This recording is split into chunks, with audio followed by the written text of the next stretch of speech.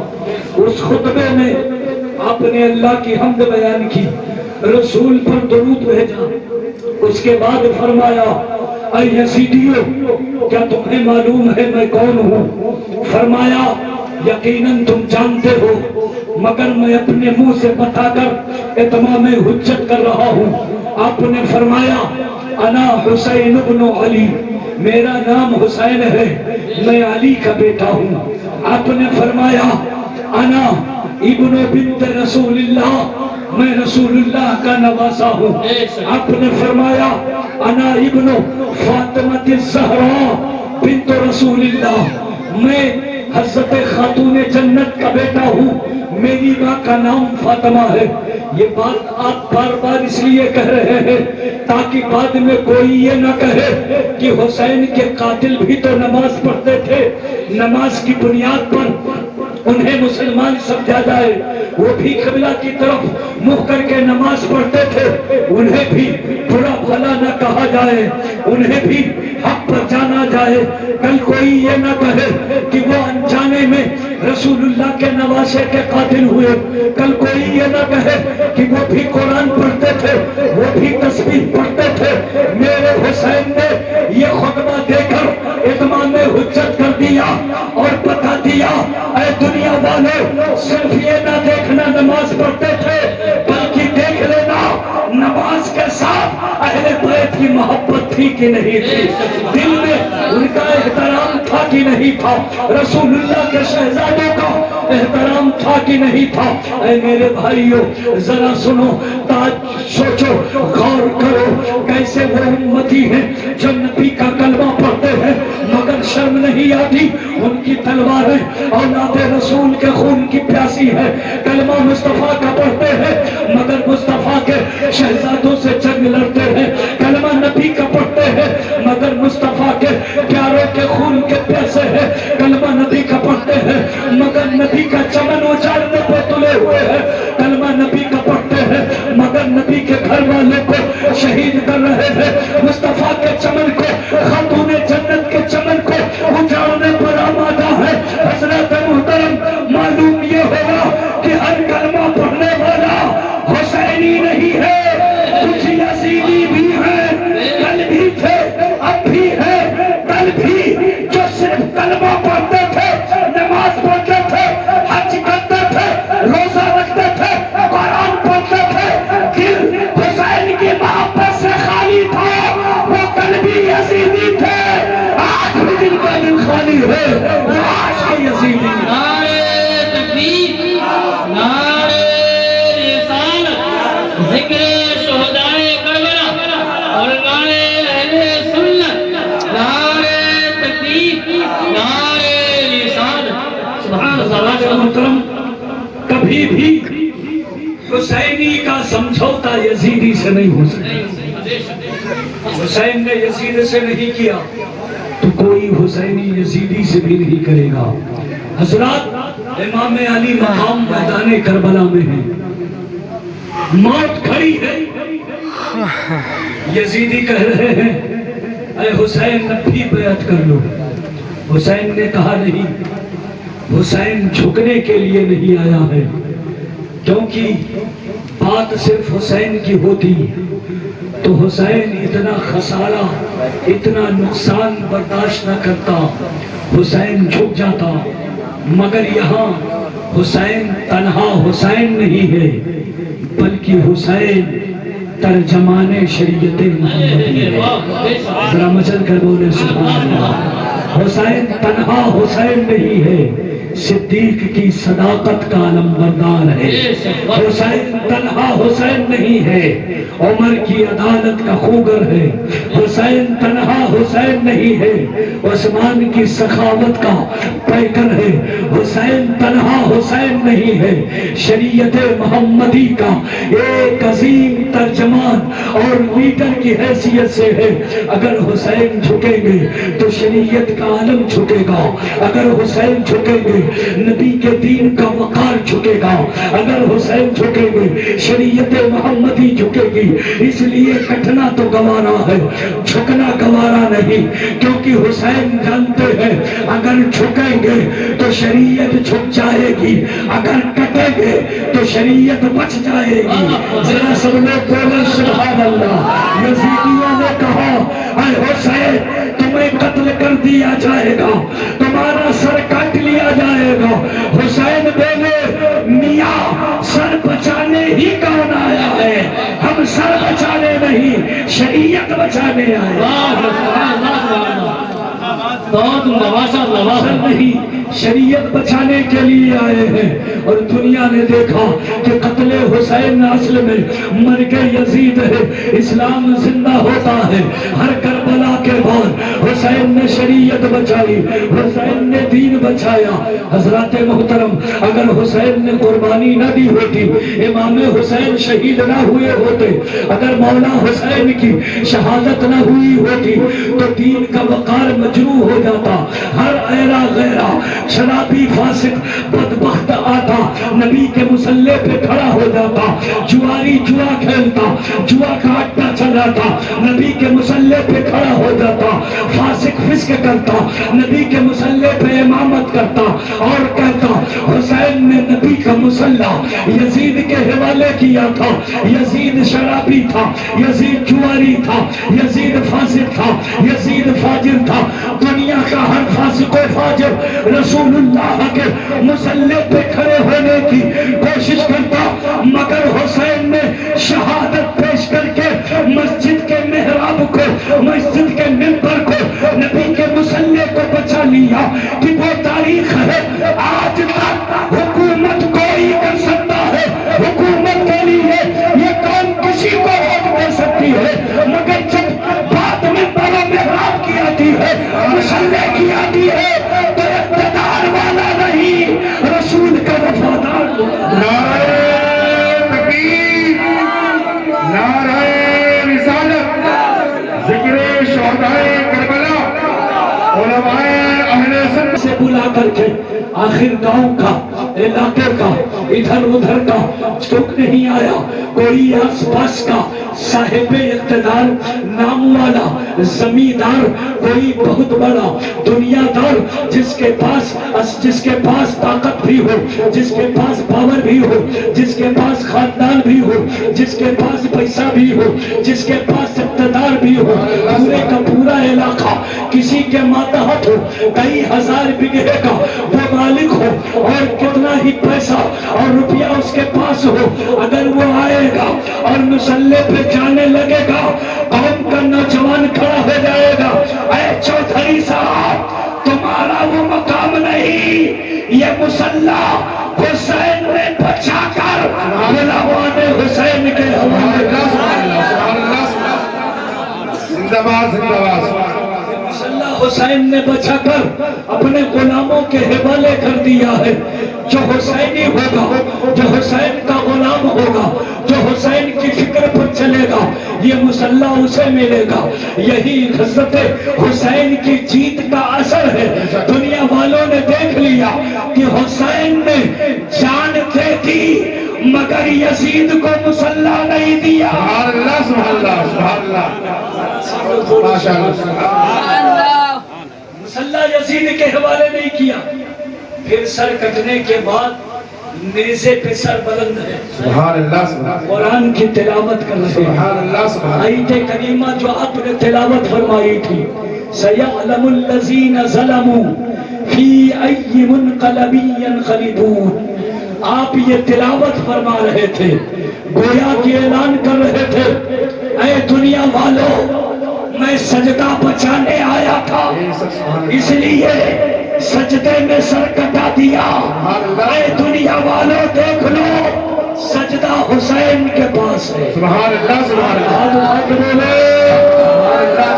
نعرہ تکبیر، نعرہ رسالت، مسلک اعلیٰ حضرت، ذکر شہدائے کربلا، نعرہ تکبیر، نعرہ رسالت، سبحان اللہ۔ سجدے میں سر کٹا کے بتایا سجدہ ہمارے پاس، اور نیزے پہ قرآن سنا کے بتایا قرآن ہمارے پاس۔ سبحان اللہ، سبحان اللہ۔ گویا کہ بتا رہے ہیں ہم نماز بچانے آئے تھے، قرآن بچانے آئے تھے، وہ ہم نے بچا لیا ہے، وہ ہمارے پاس باحفاظت ہے، اب بھی ہمارے ساتھ ہے۔ دنیا کہنے لگی قتل حسین نسل میں مرگ یزید ہے، اسلام زندہ ہوتا ہے ہر کربلا کے۔ سبحان اللہ۔ امام حسین نے اور امام حسین کیا کرنا نہیں آیا، عمر ہی 6 ماہ کی ہے، مگر اس سپاہی نے قیامت تک کے یزیدیوں کو شکست دی۔ سبحان اللہ سبحان اللہ۔ حضرات محترم، امام حسین کربلا میں علی اصغر کو لے کر کے اٹھے۔ آپ کیا سمجھتے ہیں حسین پانی مانگنے گئے تھے؟ اگر حسین پانی مانگنے گئے ہوتے، پانی مانگتے تو آسمان سے پانی کی برسات ہو جاتی۔ سبحان اللہ۔ اگر حسین پانی مانگتے تو زمین سے چشمے ابل پڑتے۔ اگر حسین پانی مانگتے تو سورج پانی لے کے آ جاتا۔ حسین پانی مانگنے نہیں، یزیدیوں کو پانی پلانے گئے۔ سبحان اللہ۔ علی اصغر میدان کربلا میں اترے ہیں، یزیدیت کی تربت میں آخری کیل ٹھوکنے کے لیے اترے۔ سبحان اللہ۔ ہر جنگ کے کچھ قانون ہوتے ہیں، سمجھدار لوگ یہاں بیٹھے ہیں، پڑھے لکھے افراد بیٹھے ہیں۔ جنگ کے کچھ اصول ہوتے ہیں، جنگ کے کچھ قانون ہوتے ہیں۔ دنیا کی بڑی سے بڑی جنگ لڑی جائے، عظیم سے عظیم دشمنوں کے درمیان لڑی جائے، بہت ہی زیادہ ایک دوسرے کے خلاف ہو، ہر وقت ایک دوسرے کی دشمنی پہ آمادہ رہتے ہوں۔ کوئی بھی جنگ ہو، اس جنگ کے کچھ اصول ہوتے ہیں۔ ایک اصول یہ ہے کہ جنگ میں کسی نہتھے سپاہی پر وار نہیں کیا جائے۔ سبحان اللہ۔ جنگ کے اصول میں یہ بھی ہے کہ اگر فوجی اپنے آپ کو سرنڈر کر دے تو اس پر حملہ نہیں کیا جا سکتا۔ سبحان اللہ۔ جنگ کے اصول میں یہ ہے کہ فوجی اگر لڑنے کا ارادہ طے کر دے تو اس پر حملہ نہیں کیا جا سکتا۔ اگر اسلحہ ڈال دے تو اس کو قید کر سکتے ہو، حملہ نہیں کر سکتے ہو۔ اسے پکڑا جا سکتا ہے، گرفتار کیا جا سکتا ہے، گولی اس کی طرف نہیں چلائی جا سکتی، اس پر نیزہ نہیں مارا جا سکتا، اس کی طرف تیر نہیں اچھالا جا سکتا۔ یہ رولز ہے، یہ قانون ہے، یہ اصول ہے، یہ لا ہے جنگ کے۔ جو آدمی جو فوجی نہتھا ہو، لڑنے کا ارادہ نہ ہو، خود کو سرنڈر کر دے یا اپنے ہاتھ کھڑے کر دے، اس پر حملہ نہیں ہوگا۔ مگر علی اصغر میدان کربلا میں اترے ہیں، یزیدیت کی ظلم کی انتہا اور ان کی بربریت کی تابوت میں آخری کیل ٹھوکنے، تاکہ دنیا پوچھے اے یزیدیو، اصغر کے ہاتھ میں کون سی تلوار تھی جو تم نے حملہ کیا؟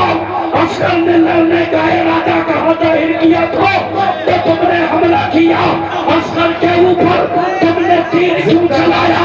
تم نے نیزہ کیوں اچھالا؟ تم نے حملہ کیوں کیا؟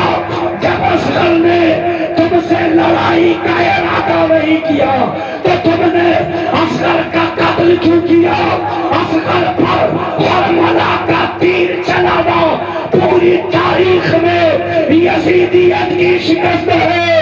اصغر نے بغیر ہتھیار اٹھائے پورے یزیدیوں کو نعرہ تکبیر، نعرہ رسالت، ذکر شہدائے کربلا، علماء اہل سنت، مسلک اعلیٰ حضرت، نعرہ تکبیر، نعرہ رسالت۔ سبحان اللہ سبحان اللہ۔ اصغر نے حسین کے 6 ماہ کے سپاہی نے نہ صرف اس دور کے بلکہ قیامت تک کے یزیدیوں کو ہرا دیا ہے۔ حسین نے جو پیغام دیا تھا، حضرات جب ظلم ہو رہا ہو، جب آپ نہتھے ہو، جب آپ کمزور ہو، تو امام حسین کی زندگی دیکھو، کربلا سے درس عبرت حاصل کرو۔ حسین نے کمزوروں کو جیتنا سکھایا ہے، مظلوموں کو جیتنا سکھایا ہے۔ امام حسین نے بتا دیا اے دنیا والو، حق کو مٹایا نہیں جا سکتا، حق کو دبایا جا سکتا ہے، مٹایا نہیں جا سکتا. جو چیز کبھی ہوتی ہے وہ کبھی نہ کبھی ابھر جاتی ہے.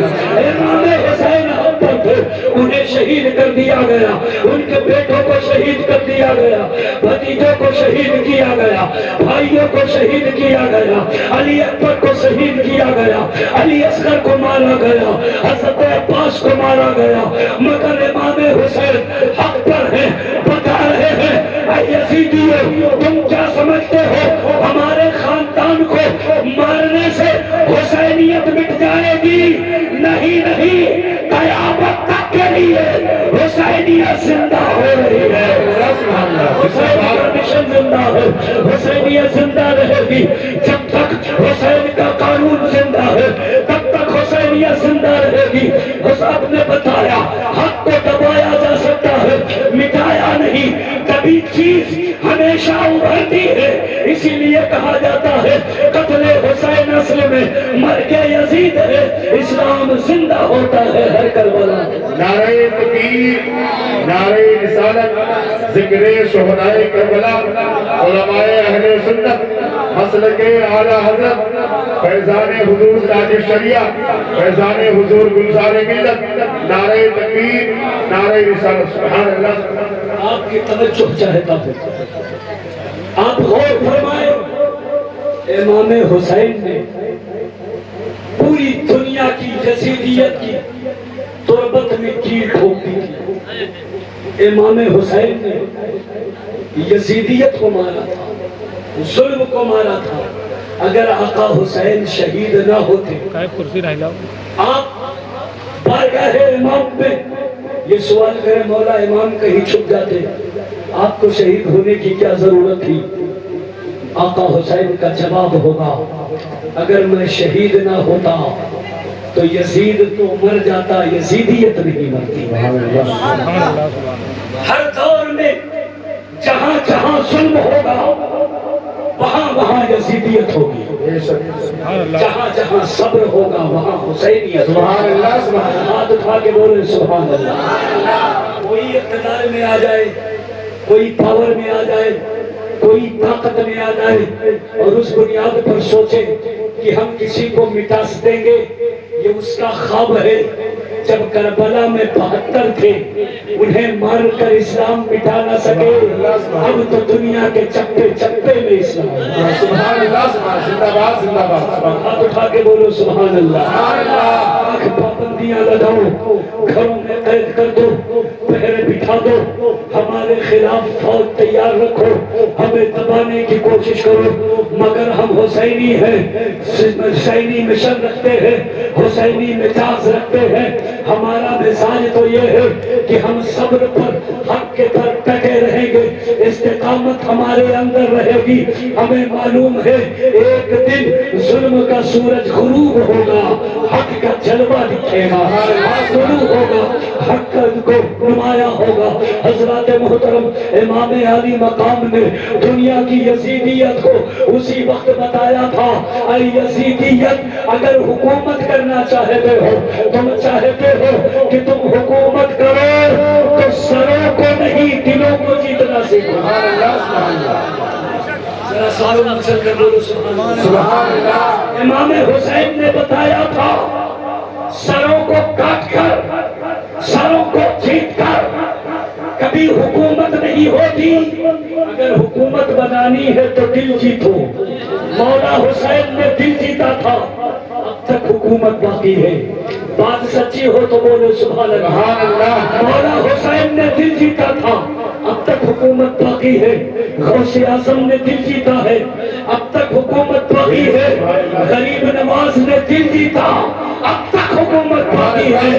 سر جیتنے والے نہ جانے کتنے آئے چلے گئے, غازی سرکار نے دل جیتا, ہزاروں سال بعد بھی حضرات محترم دلوں کو جیتنا یہ کامیابی ہے.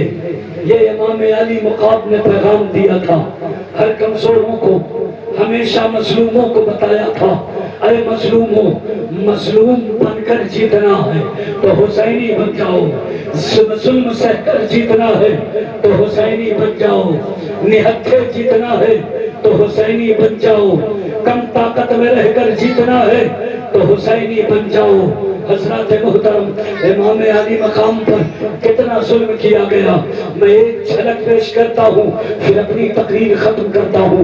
پھر کبھی آپ نے موقع دیا تو انشاءاللہ تعالی تفصیلی گفتگو کی جائے گی۔ حضرات محترم، امام علی مقام کو شہید کر دیا، یزیدیوں کا ظلم اب بھی ختم نہیں ہوا۔ شہید کرنے کے بعد وہ خیمے کی طرف بڑھے، وہ خیمے جو امام علی مقام نے لگا رکھے تھے، جو چھوپڑیاں بنائی جاتی ہیں، ترپال وغیرہ تانا جاتا ہے، وقتی طور پر جو قیام گاہ بنائی جاتی ہے اسے چھوپڑی کہا جاتا ہے۔ ان تمام خیموں کی طرف یزیدی بڑھے ہیں، خیموں میں آگ لگا دیا۔ جو بھی سامان امام علی مقام کے لوگوں کے پاس تھا، وہ کچھ بھی رہا ہو، ایک چمچ، ایک کٹوری، ایک گلاس، ایک پلیٹ، پینے اور کھانے کے لیے جو کچھ بھی سامان تھا یا جو بھی جانور تھے، وہ سب چھین لیا، اسے مال غنیمت سمجھ کر کے اپنے پاس اکٹھا کر لیا۔ امام زین العابدین بچے تھے جو بہت ہی بیمار تھے، بخار آپ کے اوپر تھا، غشی تاری ہوتی تھی، کھڑے ہوتے تھے کہ پڑتے تھے۔ امام زین العابدین کو پکڑا، دونوں ہاتھ پیچھے کر کے باندھ دیا، پیروں میں بیڑیاں پہنائی، آپ پر وزنی زنجیریں ڈالی گئی، آپ کے ہاتھ پیر کو باندھا گیا۔ تمام جتنے چھوٹے چھوٹے بچے تھے ان کے ہاتھ پیر کو بیڑیوں میں جکڑ کر کے، ہاتھ پیر باندھ کر کے ان لاشوں کے نزدیک چھوڑ دیا گیا۔ اب سسٹیاں باقی ہیں۔ حضرات محترم، مغرب تک تمام شہداء کے لاشوں پر یہ یزیدی گھوڑے دوڑاتے رہے، تمام بدن چور چور ہو گیا، ہڈیاں ٹوٹ گئی، بدن چور چور ہو گیا۔ پھر رات بھر جشن فتح مناتے رہے، یزیدی ناشتے گاتے رہے، شراب شباب و کباب کی محفلیں گرم رہی۔ وہی خلیب میں ان لوگوں کو کھلے آسمان کے نیچے نہ شامیانہ ہے، نہ چھت ہے، نہ کوئی چیز تانی گئی ہے، ریت پر یوں ہی ڈال دیا گیا ہے، رات بھر اسی طرح باندھے رکھا۔ جب 11 کی صبح ہوئی، تمام ان خاندان اہل بیت کے بچوں کو، ان کی گھر کی خواتین کی چادریں چھین لی، ان کو اٹھا اٹھا کر کے اونٹ کی ننگی پیٹھ پر، آپ جانتے ہیں کہ اونٹ کے پیٹھ پر کوہان ہوتی ہے، بغیر کجاوا لگائے اس پر سواری نہیں کی جاتی، مگر ننگی پیٹھ پر جس طریقے سے ساز و سامان باندھا جاتا ہے اہل بیت مصطفیٰ کو، اس طرح مشکیں کھینچ کر کے کسی گئی، سامان کی طرح اونٹ کی پیٹھ پر چکر کر کے باندھ دیا گیا۔ اس کے بعد اس قافلہ کو کربلا سے یہ لوگ کوفہ لے کر چلے، عبید ابن زیاد کے دربار میں یہ قافلہ لے کر کے چلے ہیں۔ عبد العمر ابن سعد ساتھ ساتھ چل رہا ہے۔ لوگوں نے کیا کیا؟ شہداء کی سروں کو پھالوں کے اندر لگا لگا کر کے آسمان کی طرف بلند کر لیا، ان سروں کو اوپر اٹھایا اور اس کو لے کر کے ڈھول تاشا تماشا کرتے ہوئے، گانا بجانا بجاتے ہوئے وہ سب چلے تاکہ بھیڑ لگے، لوگ آئے دیکھیں اور ان کو دکھاتا کر کے کہتے تھے یہ دیکھو یہ باغیوں کے سر ہیں، انہیں پہچان لو، دیکھ لو، جو یزید کے خلاف بولے گا اس کا انجام یہی ہوگا، جو یزید کے خلاف آواز اٹھائے گا اس کا انجام اس سے بدتر ہوگا۔ حضرات محترم، شمر ذوالجوشن آیا عمر بن سعد کے پاس اور کہنے لگا اے عمر بن سعد، حسین کو ہم نے شہید کیا تھا، حسین کو ہم نے مارا تھا، تم نے سب کو سر بانٹ دیے، ہمارے حصے کا سر کہاں ہے؟ ہمارے حصے کا سر لاؤ، ہم عبید بن زیاد کی بارگاہ میں خالی ہاتھ نہیں جائیں گے، ہم نے بھی سر کاٹا ہے، ہمیں سر چاہیے۔ عمر بن سعد نے کہا جو جس نے لے لیا ہے واپس لینے میں فوج میں بغاوت ہو جائے گی۔ جب شمر ذوالجوشن نہیں مانا تو عمر بن سعد نے کہا ڈھونڈو ڈھونڈو، یہی خیمے کے آس پاس تمام لاشوں کو حسین رضی اللہ تعالیٰ نے دفنایا نہیں تھا، مگر علی اصغر کی لاش کو حسین نے دفن کر دیا تھا۔ کہا دیکھو یہی کہیں تباہ ہوگا، تم اپنے حصے کا سر لے لو. زمین پہ بھالا مارنے لگے, زمین میں بھالا گڑانے دھسانے لگے, حضرت علی اصغر کی لاش کو ڈھونڈنے لگے. ایک وقت آیا کہ بھالا حضرت علی اصغر کے سینے میں پیوست ہو گیا, اور جب زمین سے نکالا تو علی اصغر کی پوری لاش 6 ماہ کا وجود مسعود اس بھالے میں ٹنگ کر کے باہر نکل آیا. تمام شہداء کے سر جا رہے ہیں بھالوں پہ بلند ہو کر, مگر علی اصغر کا وجود نازنین بھالوں پہ بلند ہو کر جا رہا ہے. اللہ اکبر. ذرا سوچو اور تصور کرو, آپ کے گھر کے لاشوں کی بے حرمتی ہو, اس طریقے سے جلوس نکالا جائے اور اس طریقے سے نیزوں پہ سر بلند کیا جائے, کیا خیال ہوگا؟ حضرات 6 ماہ کے بچے کو بھالوں کے اوپر اچھالا جا رہا ہے, لے کر چل رہے ہیں. تماشا دیکھنے والے تماشا دیکھتے ہیں, اتنے میں کیا دیکھتے ہیں؟ حضرت امام حسین نے قرآن کی تلاوت شروع کر دی. آپ پوچھیں گے آقا حسین آپ نے نیزے پہ قرآن کیوں پڑھا؟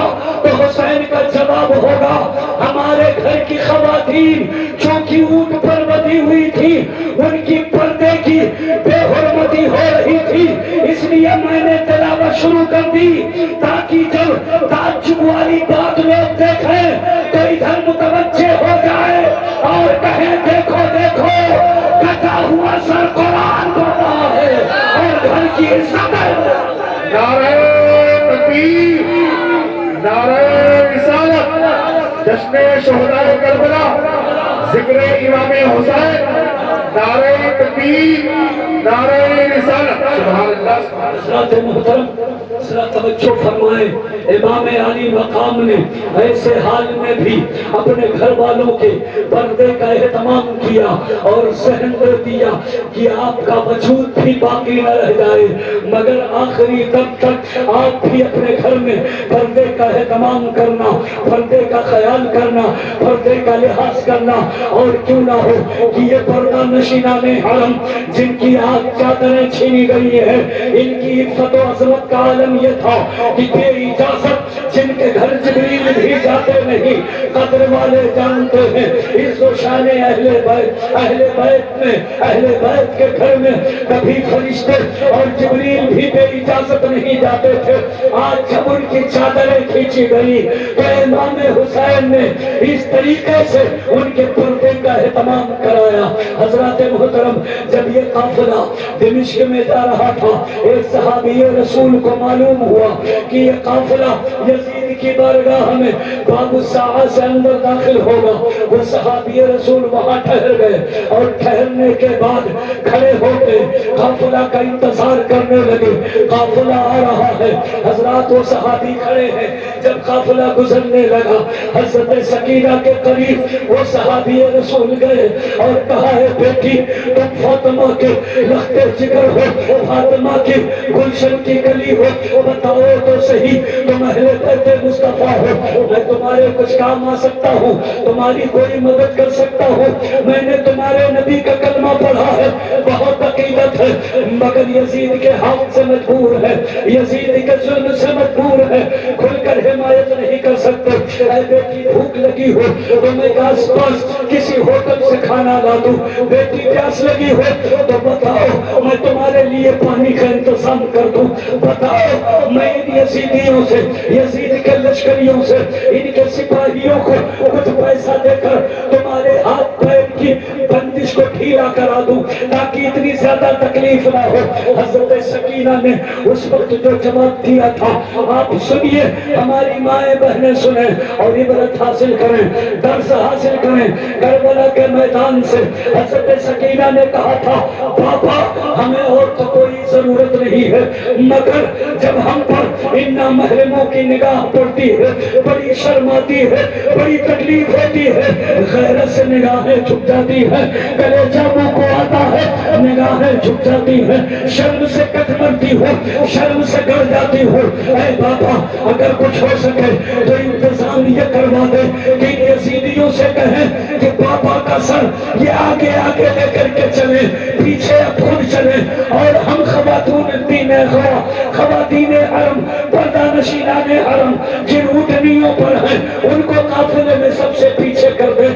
حضرات محترم حضرت سعید ابن مسیب وہ صحابی رسول ہے، 10,000 درہم آپ نے اس قافلے کے اس سپاہی کو دیا اور کہا اپنی یہ ترتیب کر دو اور اس طرح یہ 10,000 لے لو، مگر خواتین کے اونٹ کو لشکر میں ایک دم پیچھے کر دو یا بیچ میں کر دو تاکہ ہر لینے کی نظر ان خواتین پر نہ پڑے۔ حضرت سعید ابن مسیب نے 10,000 دینار دے کر یہ کام کیا تھا۔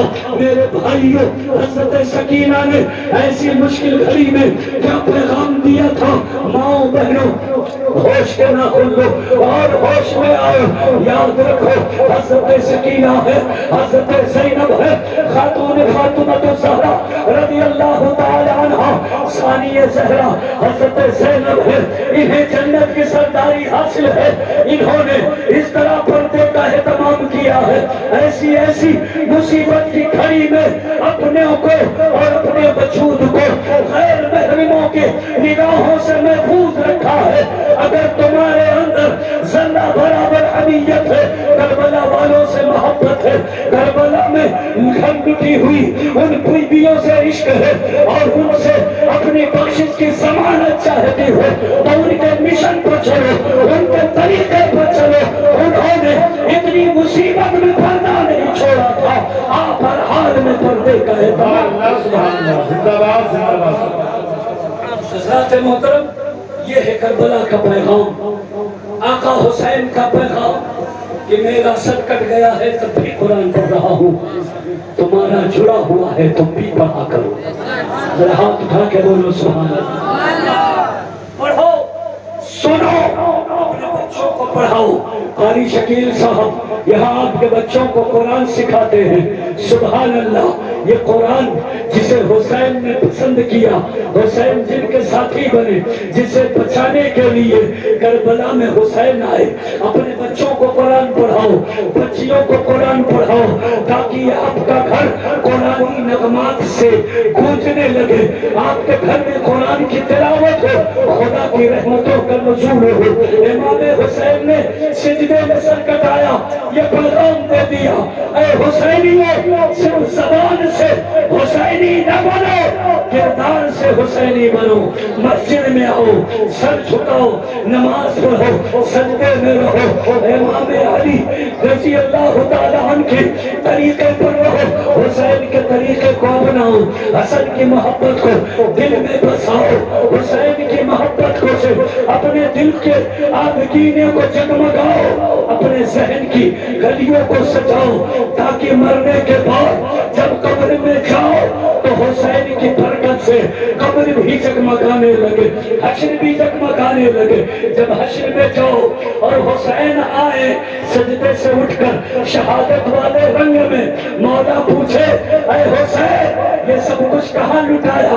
حسین کہے مولا تیری بارگاہ میں دیا ہے، اور رب کی مشیت مچل کر کہے حسین بدلے میں کیا چاہتے ہو؟ میرے حسین کہتے ہیں یہ سب حسینی غلام ہے، مولا انہیں مجھے دے دے، انہیں لے کے جنت میں چلا جاؤں، انہیں مجھے دے دے، ان کو لے کے جنت میں چلا جاؤں، ان سب کو جنتی بنا دے۔ حضرات محترم، تو کتنا اچھا ہو، اسی لیے کسی نے کہا ہے شاہ ہست حسین، بادشاہ ہست حسین، دی ہست حسین، دی پناہ ہست حسین، سرداد ندار دست در دست یزید، حقا کی بنائے لا الہ ہست حسین، وما توفیق الا باللہ، وآخر دعوانا